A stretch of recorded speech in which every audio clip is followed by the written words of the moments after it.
the music industry and everything that goes on is mad. Yeah. But if you can like kind of hold on to who you are, Yeah, and let everything else change around you.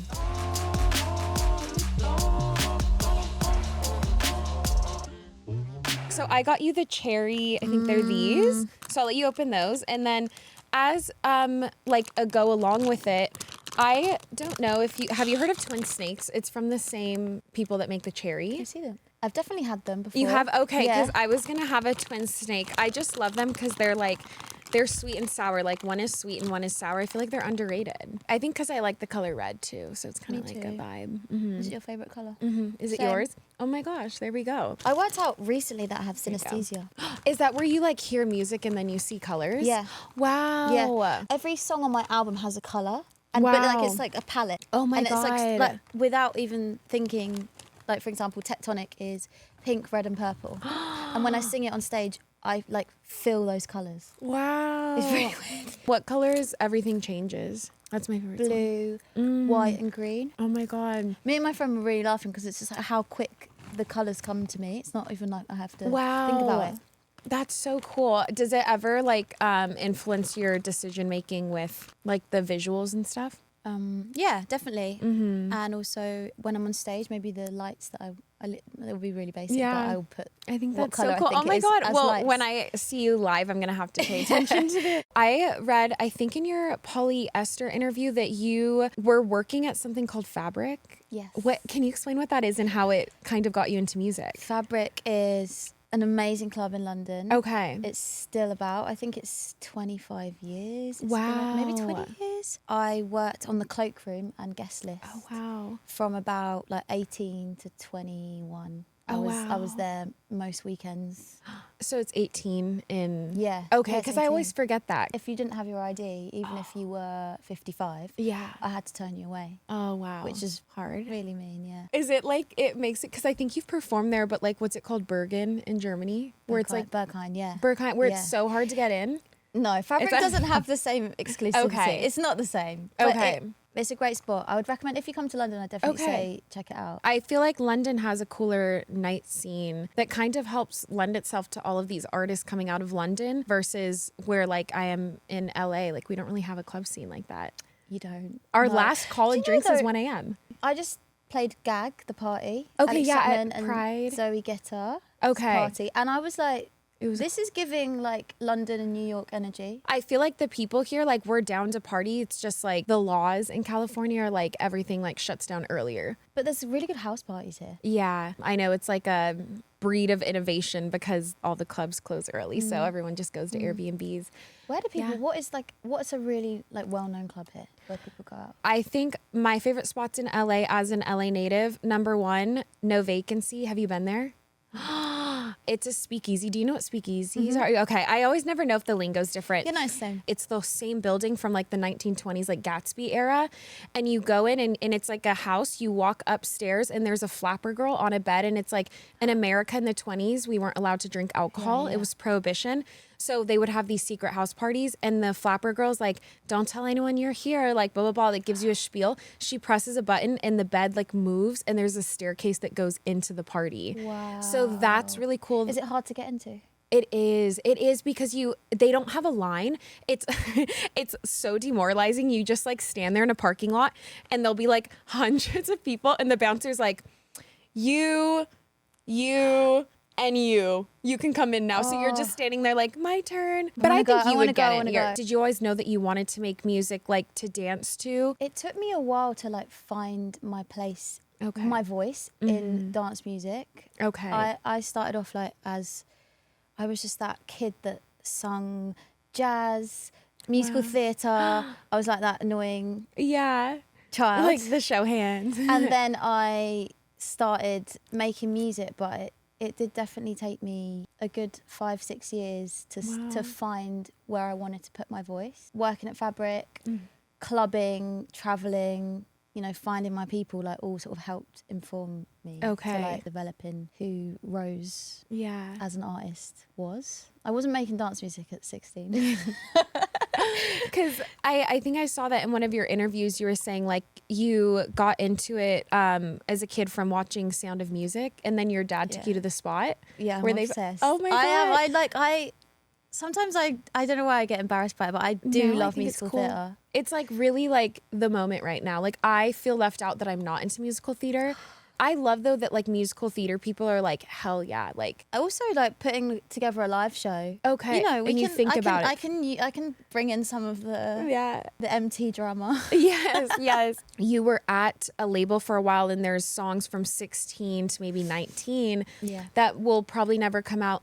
Do you feel like you wish that they did, or do you think that that was artist development that maybe was meant to happen? It was artist development. Yeah. It was just me coming of age. Yeah. Making mistakes. Yes. It wasn't mistakes. It was just me learning. Like figuring it out. I actually found some of those songs. Oh, really? Recently on a hard drive, and I connected with them, but it felt like Baby Rose. Yeah. And I'm glad that stuff didn't come out as well, because I don't think I was ready to put music out. I needed to go and be a teenager. It's kind of nicer to find your voice as you get a little older and sure of yourself. Louder Please is your then debut album. Yeah.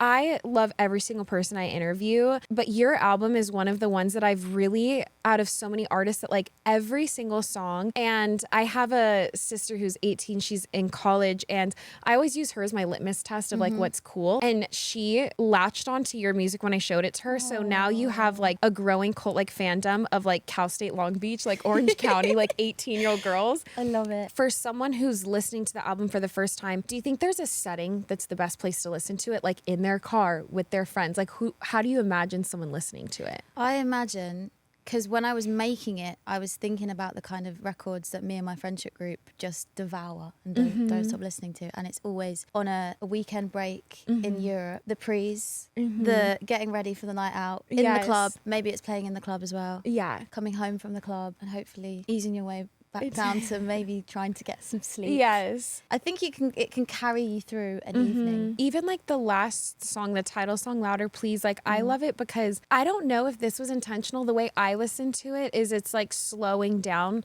the whole album, and then there's almost like it feels like a heartbeat like keeps coming into the sound. It kind of slows you down. What caught my eye and how I found you was I saw it on a playlist. It was the album cover, which is this like blue. It reminded me of being in the south of France, but you shot it in Barcelona. Oh my God. Yeah. And did you know that was the shot when you were going into taking the photo, or was it like you took a photo and you're like, this should be the album cover? I had a very strong intuition that I wanted to shoot it on the beach. I had exactly who I wanted behind me, and I knew that I wanted like headphones on, and I wanted to create this idea that I'm just in my own world and there's so much going on around me. But actually there was 2 shots, that same setup, and I was stuck on the other shot. My manager's gonna think it's because he knows that he was right. I was like really stuck between whether it's the glam kind of vibe or me screaming. I just was obsessed with the idea of, I was looking at loads of like 90s shoots of people on beaches. A lot of it was actually like Brazilian beaches, and we couldn't afford to go to Brazil. I think it was the song Everything Changes, but I don't. Okay, so I have to tell you what my theory about the song is, because I could write like a TED talk on this song and the depth of it, but then I would love to hear from you, from the source. Like you're at a party, and then on the surface level it's like people leave the party or it's empty, or but you're like, but I'll still be here. And like the reason I'm so attached to this song is recently I feel like I've been grappling with the idea that like life is always changing. Like I was just with all my college friends in Mexico, but then I was remembering when we all lived near each other in apartments for 4 years, and then like all of a sudden we graduate and everyone moves, being obsessed with wishing that there was permanency in life, but there's not. And to me this song is almost like a love song to someone. You might be throwing the party, or also everyone might leave and you're the one picking up the trash or whatever, but like I'll still be here. Is that kind of what it's about? Yeah, definitely. Whilst you were describing that, I was like, wow, that'd be such a good music video. There we go. If I had the budget then I could have made that video. When I was writing it, I kept seeing myself like in the middle of a storm almost. And the storm being like life. Becoming a woman, growing up, falling in love, falling out of love with the same person, and always sort of feeling this deep connection to someone, and kind of if there was a room full of people, like you two kind of know you've got this no matter what happens, like, and also like being like grounded within myself, like and knowing the music industry and everything that goes on is mad, but if you can like kind of hold on to who you are and let everything else change around you. In terms of your visuals, one of the ones we watched was Angel of Satisfaction. And you were saying that some of the comments, like at first didn't get the concept. Can you explain what it is? So it's me doing a self-tape. Basically, we had absolutely no budget to make a video. There was not going to be a video. And I said, guys, this song is too good to not make a visual for it. Just get me in a white studio. I'll basically do an audition to be in the music video. I used to do self-tapes when I was younger. You basically say your name, your age, your height. You show them your body. You move the camera like up and down, your feet to your hands. It's really weird. And then I said, why don't I just like do that and I'll perform Angel as if it's an audition, and then like things will just start going wrong. My hair falls out. I start crying. I'm uncomfortable with the way I'm looking, feeling. Did that for the song, and it kind of feeds into what the song's about, you know. Searching for success and fame, and it not necessarily being what's right. I'm calling her the girl who's performing. It's so many. I think that's something that's shocked me since I started this series. A lot of artists refer to themselves in third person, and I think it's so fascinating. Like Jade did that, Adela. Do you think that's like a defense mechanism to almost see yourself as separate? Definitely. It's like she can maybe handle the heat, but then there's a version of you that's like off camera. I don't know if you found this as well, like recently meeting all my contemporaries and pop girls that I've grown up loving, and you know, we are all just behind the scenes, very normal girls. And then we create these, it is us, but it's still, there is some acting involved. I have such a different level, like just TikTok videos, but there's like Coco Mocoe, who's like almost a character, and then it's not even like my real name. And it's like sometimes, is it not? No, my name's Colleen. It's like an old lady name. My family's from Ireland, so it's like an Irish name. But sometimes if I'm even getting heat for an opinion or whatever, I'll be like, well, Coco Mocoe's getting the heat. Like, she can handle it. Like, I'm at Taco Bell with my sister right now. Like, I'm not the one getting the hate. Like, she is. So there's like a distance there. We watched another music video that you shot in Barcelona. But can you tell me how that came about? So when I shot the artwork, we obviously did it all in Barcelona. So we were there for like 5 days. Oh, it was around the same time. It was the same time. I was with all my best friends who were working very hard, but also partying really hard. And the night before, they all went out and I was really unwell. I think the shoot, and I just had an awful cold. So I stayed in. I woke up at the crack of dawn and was like ready to shoot a music video. No one else in the house was ready to shoot a music video. I basically pulled my mate out of bed and was like, let's do a visual. We need to do something. Let's go around Barcelona. We went around Barcelona all day and we couldn't get anything. It just wasn't working. I said, do you mind just getting some pictures of me like in the middle of the road from our balcony? And I put on this like Prada look, put my sunnies on, and I went down, and he was like, we were on the phone together because I had like little in-ears in, and he was like, this looks really good, Rose. I'm gonna get my camera. Why don't you just start lip syncing Wet and Wild, like do your little funny dance that you do? It feels to me, it's just like it's so the song. It's like, that's what I wrote the song about. I was like running through the streets of Soho in New York, being chaotic and in my feels, in my main character. You're so good at like capturing a mood. I think that's what I love about your music. Like, you can really put the mood. That's why I loved even asking you about like, where would someone listen to your album? And you were saying like the pre's, which I'm assuming is like the pre-game. Like, we say pre-game, that's which I think is the part best of the night. And I always think that. I get in my head because I'm at the pre-drinks, and then I'm like knowing that it's already peaked the night almost. I know. Maybe your music kind of captures this mood for me too. Is I always joke like with my friends, we say like, I love to be in the heart of the action. Like, if I'm at like a bar and I hear a bar across the street is more like oons oons, I'm like, I'm leaving. Like, I have to be where the pulse is. That's very me. Also, that's honestly why I call my album Louder Please, because always like, I always just want more. The energy. And I'm like searching for a better party. Sometimes it gets me into trouble, and it's exhausting always. Searching for the like the pulse. There has to be like a word for that. I've always felt like I have that too. Like sort the of opposite feeling of being content. It's the opposite of contentment. Is what we have. Yeah, we cannot be happy. Like, no, we can. But I am happy. No, I am happy.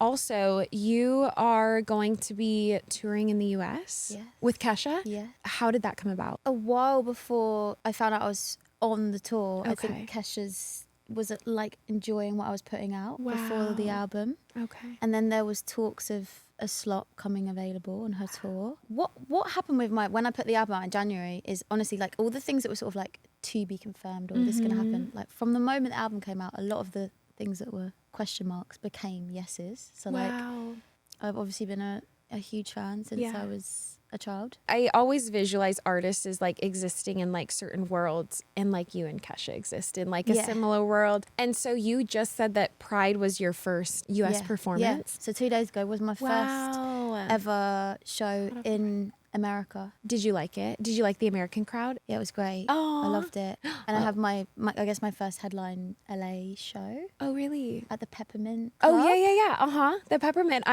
That's where my friend Dylan Mulvaney had a show there, and it was at the Peppermint. It looks cool. Yeah, it's kind of like almost like a burlesque vibe too. It's like old Hollywood, like a lot of history there. Oh, I love that. When is that? It's in August. Okay. I think it's Thank God I'm in town. I'll be there. 16th. I'll be front row. Yeah, please come. Oh my gosh. Okay, wait.